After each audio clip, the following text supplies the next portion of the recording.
The next one now grabbing national headlines. A pregnant Lyft driver stabbed to death by a man police say called for a ride. The victim's unborn baby did not survive. The Tempe Police Department has arrested a man who they say tried skipping town after leaving the woman to die in the parking lot of an apartment complex in Tempe. Our own Cameron Polam explains.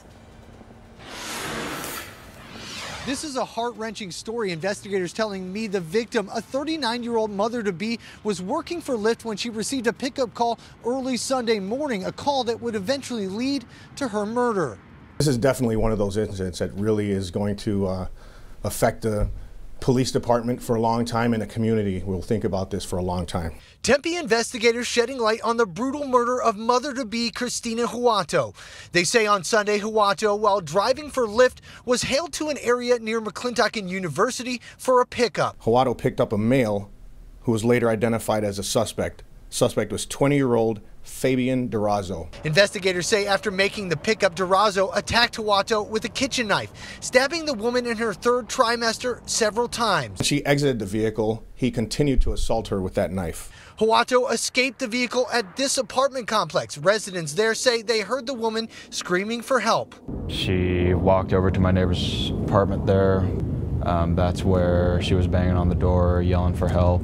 This witness, who did not want to show his face on camera, was the first to render aid. He says blood was coming from everywhere. I asked her what happened. She said she was stabbed, and I tried to locate the wound, so I asked her where she was stabbed, and she said all over.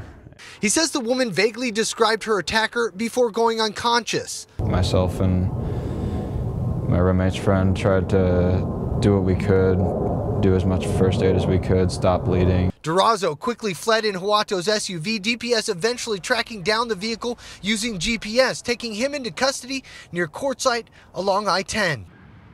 Investigators tell me Durazo admitted to stabbing Huato but wouldn't say why.